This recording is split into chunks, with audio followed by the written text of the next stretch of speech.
พ่อว่าข้อไก่ตัวนึงว่าก็คือแบบคนเมาแล้วมาตีอั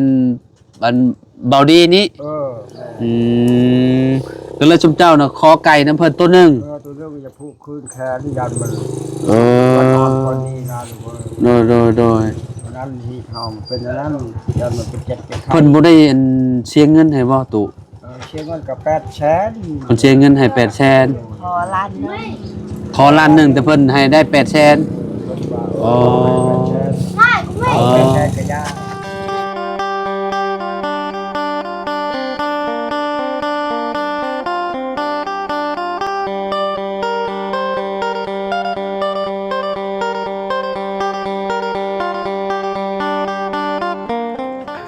อ้าวสบายดีเด้อพี่น้องเบิดสุขสู่คนเนาะ สบายดีโอ้ได้พ้อกันหลายมือพี่น้องเอ้ยเนาะอ้าวเป็นไดเมื่อวานนี่ก็เห็นไปเวียดนามบ่ว้าพี่น้องเอ้ยเนาะไปจักเทื่อละเวียด 3 เถื่อนี่แล้ว 3 เทื่อคือเห็นFC เวียดนามเมื่อวานนี่แซวๆใส่บ่ แม่นออกตลาดเข้าก็มาวุ่งอีกอ๋อคือกระเจ้าคือบ่อยากอายเนาะว่ากระเจ้าบ่อยากอายเนาะคักกะลีว่าแล้วกระเจ้าแบบแซวๆแบบคือว่าเป็นกันเองหั่นน่ะพี่น้องเอ้ยเนาะคนเราถึงในเวียดเราถึงน่าหาได้เมื่อวานนี่หาได้แม่นเวียดเราถึงอ๋อเจ้าฮู้จักบ่กระเจ้าเว้ารู้จักแต่ว่าเจ้าว่าแบบว่าคล้ายๆเราถึงคือกันแต่ว่าเราเว้าภาษาเวียดบ่รู้จักปานใดเออเบิ่งกระเจ้าแซวๆใส่ม่วนลิเนาะเด้อบ่บุญ บ่บุญชวนข่อยอยู่ขอว่าข่อยอันแบบเมื่อวานนี่ก็ข่อยมีภารกิจแหน่เมื่อวานนี่อันไปมอบเงินให้ชาวฮัวเมื่อวานนี่เลยบ่ได้ไปนำพี่น้องเอ้ยเนาะบ่เพิ่งเรามาอยู่พี่แล้วล่ะว่าทั้งบ่ได้เมื่อวานนี้เราโทรเบาบุญสารวัตรให้มารับฮอดอาหารไกลสิฮอดชายแดนแล้วล่ะไปรับอีกวันนี้นะพ่อเบาจันอีกแล้วว่าให้เบาจันไปรับลุงเบาเพิ่งเมื่อแล้วอ๋อแบบว่าแบบสุมเจ้าไปฮอดพุ่นแล้วบ่เพิ่งมาฮอดพี่แม่แบบว่ามาบ่ทันกันอืมอ๋อๆๆก็เลยบ่ได้ไปนำบ่เพิ่งบ่ได้ไปนำเจ้าแม่นลุงเบาจันอีกไปรับแล้ววันนี้เราเมื่อแล้วอ๋อบ่จันกลับมารับแม่นแล้วบ่เพิ่งก็เมื่อเฮือนพุ่นบ่แม่นก็เป็นจังไดไปโรงเรียนอยู่บ่มื้อนี้บ่มื้อนี้วันหยังวันศุกร์แต่ว่าหยุดบ่นี่ครูไปพุ่นเร็วครูหยุดนี่ครูไปไสครูไปซินตะมูกแล้วแต่มื้อวานนี้ไปไสตะม่วงแม่นเพิ่นไปร่วมบ่แล้วนะเราไปเยี่ยมพี่น้องเนาะ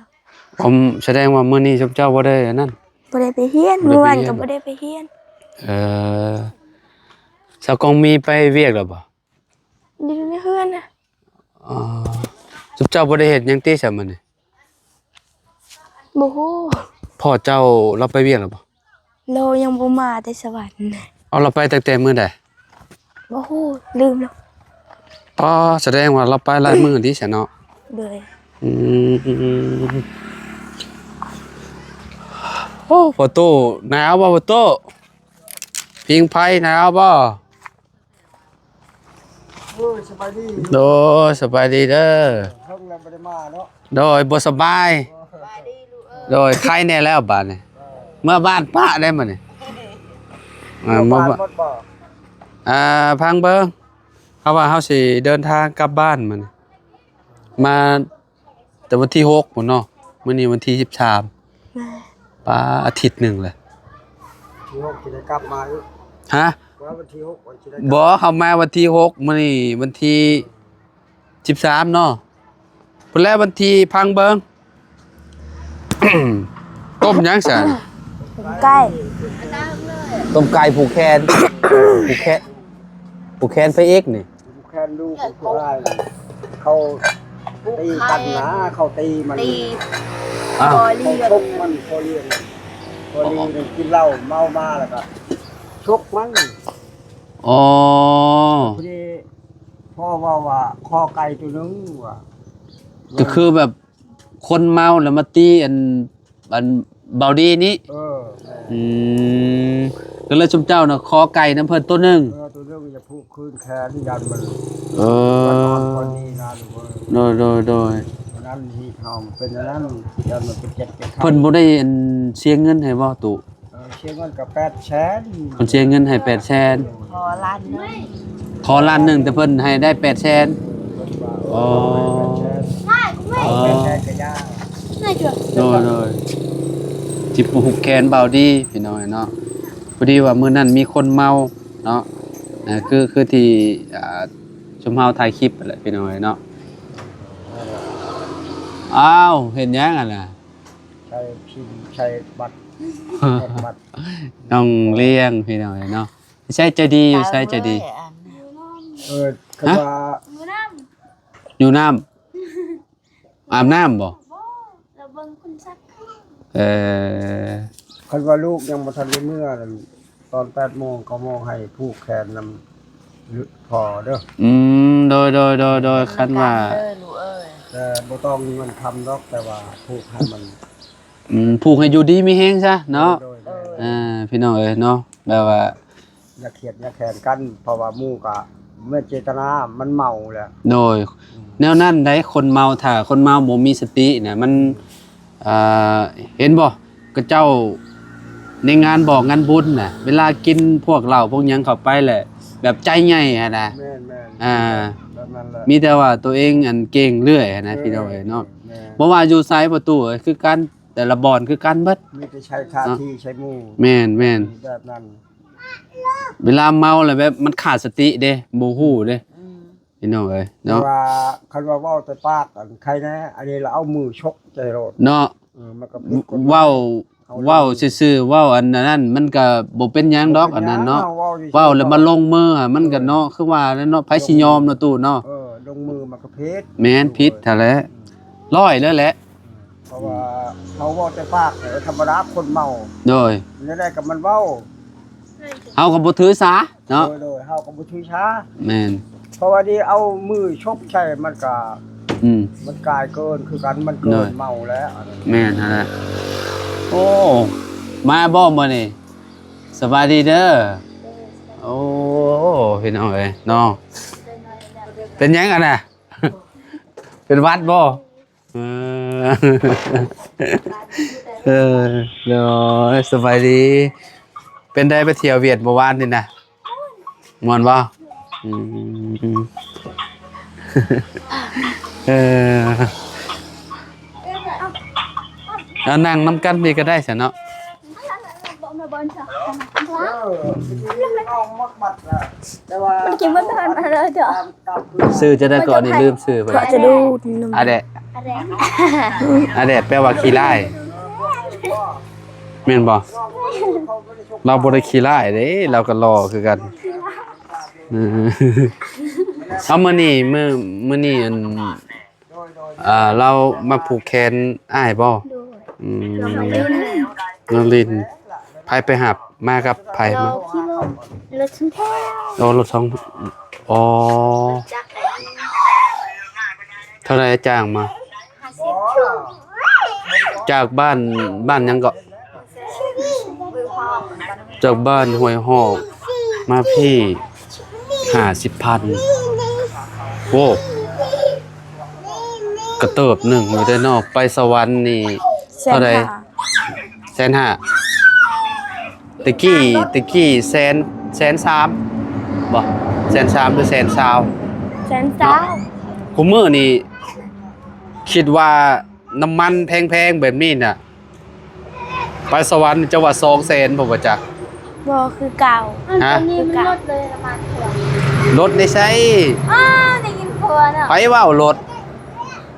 บ้านข่อยน่ะ มีตั้งเทียบ เลี้ยงบ้านข่อยน่ะน้ำมันขาดแล้วนั่นนี่น่ะ บึงอยู่ในคลิปเพลินรถ เบิ่งในคลิปใช้ อ้าวบึงอยู่ในเฟซบุ๊ก โอ้ยน้ำมันขาดตลาดเด้อพี่น้องเอ้ย ราคาก็แพง ไปช้าๆ เนาะ มาสุดก่อน30มาสุด50 อันเดมันก็เพิ่มขึ้นน่ะเพิ่มขึ้นตั้งว่า20,000งานข่าวแล้ว น้ำเบาที่มาเนี่ย ฮะ น้ำเบาบ่ได้เมื่อบ่ นั่นก็ บ่ได้เมื่อบ่ได้เมื่อ น้ำบ่าวเมื่อมื้อนี้ขอยบ่ได้มาหาเจ้า3มื้อเนาะแม่นบ่ น้ำเบาคือบ่ได้ไปเวียดมื้อหน้าอีกเนาะ น้ำบ่าวไปอันนั้นเมื่อวานไปมอบเงินให้ชาวหัวเมื่อวานน่ะจะเบิ่งคลิปอยู่บ่ เป็นเบิ้ลคือไปเบิ้ล อ้าวบ่ได้เบิ่งคลิปติ ไปช่วยเบิ้ลมาให้ นี่สิให้เบิ่งเด้อบ่ได้เบิ่งคลิปชาวหัวแล้ว2 3สาวนี่โอ้ย ตร เนาะ งนี้แบบมืด ฮะ แบบมืดเด็ก50% บ่ได้อันนั้น บ่ฮู้ บ่แบต ฮู้ แบตบ่ได้มีหม่องฉากบ่ซะ 5ล้านบ่มัน500,000 เอาเอ้ยเราเบิ่ง โอ้เราแสดงว่าเราเบิ่งจริงนี่ แม่นอีหลีเป็นกู บ้านยังก่อลืมล่ะ ฮะ บ้านยังก่อ อยู่นี่ ก็พระมันก็กลับ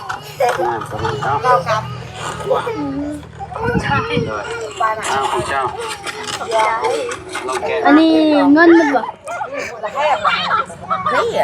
แต่ให้เรื่องแพงลบเลย อันนี้ไม่ใหญ่ เอาจะว่าเป็นหยังจุบเจ้าอ่ะเงินอยู่ในนี่เนี่ยในกล่องข้าวนี่ แล้วนั่น ก็เงินคือกัน 5ล้านมั้ง บ่อันนี้อันคนนี้ได้5ล้าน5ล้านไปไอ้คนนี้นี่ได้ล้านหนึงอืม เอ้ยว้าวหมอนะลองหมอนะเนี่ย ว่าเจ้าเบิ่งคลิปเฮาอ่ะอ๋อเจะเบิ่งเมื่อคืนนี่ แล้วเอาให้น้องนำเงิน แม่นน้องน้ำก็ได้คือกันเมื่อวานนี่น้องน้ ล้านบ่ ำบ่น้องน้ำ2ล้านเมื่อวาน เงินได้คิดนั้น เอาเจ้าเบิ่งแต่คลิปน้องน้ำบ่อ๋อบ่ได้เงินเน็ตเบิดแล้วก็บ่ได้เบิ่งอ๋อจริงๆเบิ่งบ่จริงๆก็บ่ได้เบิ่ง หมดแบก อ๋อ ดับเลย เอาโซลาร์เซลล์ได้ซะ ชักบ่ได้เพ่เลยเดี๋ยว โซลาร์เซลล์เพแหละ เพ่มาชักบ่ได้ แล้วก็ เด็กนอน1% มื้อนี้แบตซำเจ้า 1% บ่มีเดือน เปิดบ่ได้คอยเปิดก็บ่ได้ เบิ่งหัวสาดซ้ำได้บ่เป็นไงหัวสางน้อย ผู้สักใหญ่แต่มัน ต้องซื้อ power bank เมียน power bank แบบอันนั้นแบตสำรองหั่นเด้ สักประหลาดละเอิ้นแบกสำรอง บ่แบบเฮาสากเต็มแล้วเฮาจังอันนั้นก็สิได้ลายมือเติบอยู่คะแนนว่าซุมเจ้าลิ้นตลอดก็คือเก่าแหละก็เบิดไว้คือเก่าคะแนนเฮาเบิ่ง YouTube นะมันก็เปลืองแม่นเนาะคือซุมข่อยนี่มื้อหนึงนี่สากอยู่ประมาณโอ้ได้5 6 7เทื่อเพราะว่าถ่ายคลิปแต่ใส่แสงหลายเลยตอนนี้ก็สิเบิดแล้วแบตก่อนน่ะยังเหลือน้อยเดียวนะสากมาประมาณ100นึงนี่ได้ซุมน้องๆผลินกับ บ้านเนี่ยมันไปเล่นน้ำข้าวอยู่เวียด เฮาบ่ได้ไปนำซุมเพิ่น ไปบัดเขาไปฮับแล้วเมื่อ ฮะ บ่เฮิง เอาแรกๆเพิ่นมาอยู่นี่บ่ แม่ อืม ไปฮับแล้ว ไปมัน มาวันจันทร์ไปฮับแล้วเมื่อฮอดหานจุไกลๆครัวน่ะแน่ โอ้ ฮานอเมซอนไกลสิฮอดหานนั่นแล้วก็โทรมา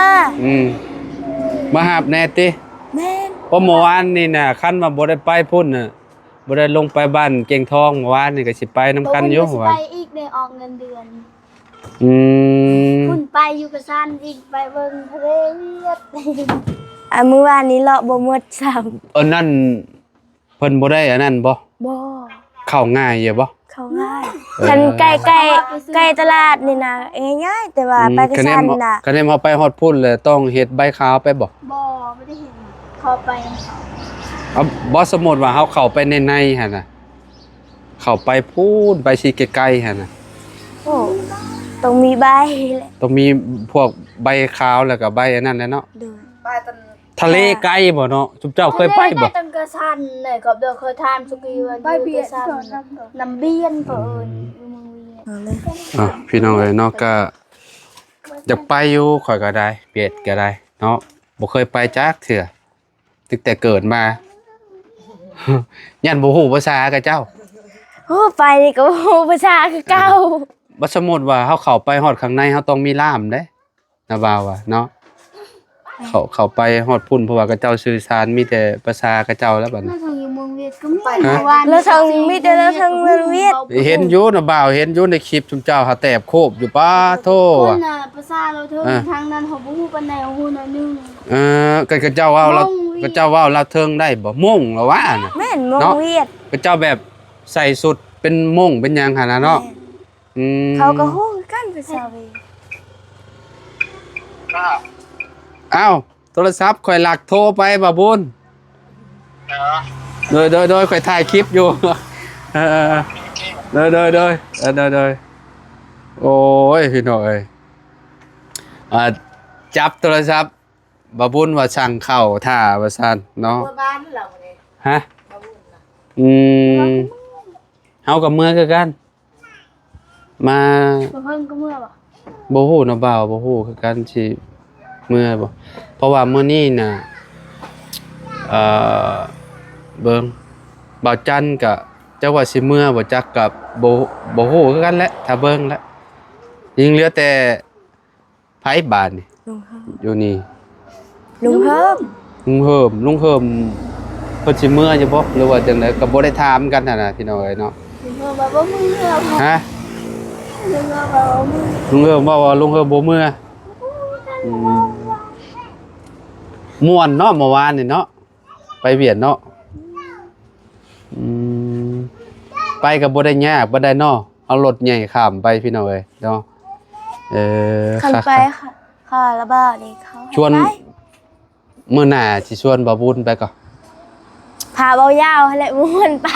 เบายาวก็บ่เพิ่งบ่เพิ่งว่านี่ น้าบ่าวก็บ่เคยไปจัก กลับ เทื่อ มา จะ ฮับ ไป เพิ่นก่อนบ่เพิ่งว่านี่ ข้ามไปเวียดนี่คือแบบ มันสิแตกต่างกับบ้านเฮาอยู่ว่าเนาะแตกต่างกันอยู่บ่ บ่ฮู้มีด้านเวียดและด้านลาวนํ เพราะสมมุติว่าข้ามไปปุ๊บจากด่านลาวไปเวียดแหละมันก็สิเป็นแบบใดไปฮอดพูนต่างบ่ ต่างภาษาต่างเลย เมื่อนี้ กับเปลี่ยนเล็ก แม่นบ่ หนาวอีกหนาว คนแบบว่าสิตก มันบ่มีแดด พุ่นแหละข่อยอยากไปทะเลเวียดพุ่นแหละข่อย ก็เลยเบียดม่วน กระป้ายฮอดกระสับเราเวียนกระสับ จะไปบ่ ที่ดาวบินน่ะลิอยู่ว่าตาหนักไรดาวสิก็เท่เหมือนน่ะ ลำเบียดนะ จุมเจ้าไปไกลสุดอยู่ในเวียดไปฮอดไส คาราบาว ว่าก็จำได้ว่า ฮอดลาบาว อยู่หม่อง วังที่วัดนี่ มีบ่บ่อนที่ว่าแบบกระจ้อยสถานที่แบบถ่ายรูปถ่ายหยังแบบงาม อากันบ่ฮานเมไก่บ่ฮู้ทางเมไก่เนี่ยหนึ่งคนที่เคยไปเขาฮู้เราบ่เคยไปวันนั้นน่ะมีบอนเขาไทยฮู้มันแต่บอนกันได้เยตมีแกวันนั้นมันมีห้องคริสต์มาส แม่นบ่เวลากระเจ้าขายกล้วยขายหยังกระเจ้าไปขายบ่อนจุมเจ้าไปนี่ล่ะวะไปขายหน่อไม้คือกันบ่นั่น โคตรอยากไปเด้เนาะมีโอกาสกะยาดอกเจ้าว่าพุ่นแหละบ่าวบุญมีเงินมีคำหมดแหละก็บ่ได้เสียเงินหลายปานใดหรอกว่าในด่านบ่ได้เสียหรอกว่า บ่ได้เสียหยังเลยวันมีแต่ว่าบ่อุ่นว่าไปตลาดอันนี้ใกล้ๆนี่ บ่ได้เสียเงินก็ไปได้อยู่ซะเนาะ บ่วุ่นบ่ได้เสียเงินจะกีบแลนย่างซื่อ ก็คือบ่าวจันทร์ก็เราเอารถเราข้ามมาว่านี่เนาะ แม่น โอ้ เราตามน้ำลังเราก็จอดอีได้เวียดเวียด จังหวั อั ด นตำรวจเวียดเอิ้น ๆ แบบใดแบบ ข้างล่างแต่เราจอด เวียดนั่น ตำรวจเวียนว่าให้จอดข้างหล่างผู้ข้างหล่างนะจอด แจ้ว่าเวียนให้เราไปเราแต่ว่าคือควงทางรถทางหลัง อ๋อคิดว่าก็เจ้าโบกสิแท้ก็เจ้าบ่ได้โบก สองคันแล้วได้ไป อืมคืออยู่เสือเนาะบ่ได้ยุ่งยากบ่ได้เนาะ แต่ว่าบ่ฮู้ภาษาเขาแหละ บ่กันแนม กันแนมสื่อสารกันง่ายเนี่ยคือแบบ คันเบิ่งแล้ว คือสิสบายอยู่เขาว่าเนาะ แปลบ่รู้ AI แปลคัน AI แปลให้ มันมันจะดีน้อง เอา AI และซอย แม่น เนาะแต่อยู่ไทยน่ะเพราะว่าเว้าภาษาเดียวกันได้เดี๋ยวมันก็ง่ายพี่น้องเอ้ยเนาะคือแบบจุมข่อยบัดเคยไปเฮ็ดเวียกอยู่พุ่นแต่เวียดก็ เอาต้องมีล่ามไปสมมุติว่าเฮาไปก็ได้เนาะเอาไปสิใกล้ๆหั่นน่ะพี่น้องเอ้ยเนาะสมมุติว่าเข้าไปนำหม่องตัวเมืองใหญ่ๆก็เจ้าน่ะต้องมีล่ามแหละเนาะไปเฮา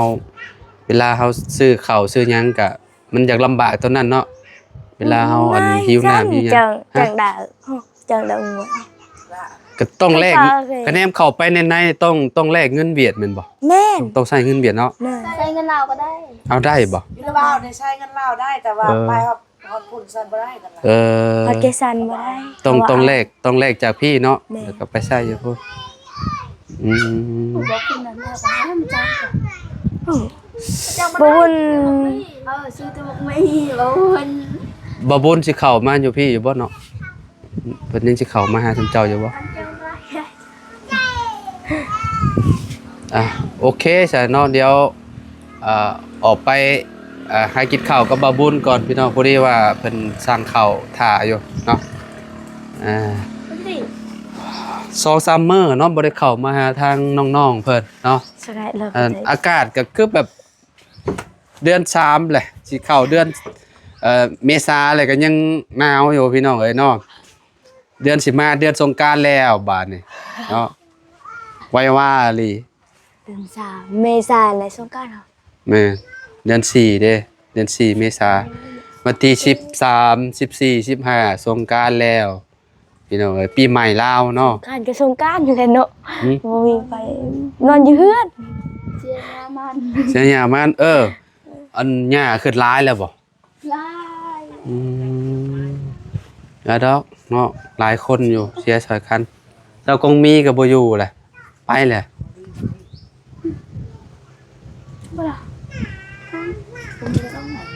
เราบ่ได้ไปเอาแฮงบ่มัน เราพักคอมบุรีรัมย์ แม่นแล้วมัดแขนพ่อเจ้าเนาะก็เจ้ากับคนที่ว่าตีอันพ่อเจ้ากับมาคือกันบ่มา มือนั้น คนซำใด สู้เท่านะ เท่าแต่เรา เฒ่า เป็นคนสู้ คนมีอายุ แหละตามก่อนแม่ เรามีลูกเลย บ่มื้อนี้น่ะเรามาบ่จำค่อยนี่ลูกเราจักคน 3-4-5 4-5 คนหมู่ 3 คน เมามาเลยอันเบิดขาดสติเนาะ ลูกเราผู้ชายกว่าน่ะว่าได้40-45 ฮะ แค่เรามันเล่นก็บาย แขวไว้หล่น ลูกเรา แขวลูกเล่าหล่นอ้าวคือว่าสั้น ก็ไปแค่วันฮะเล่นเลยเหรอฮะ แขวออกเบิด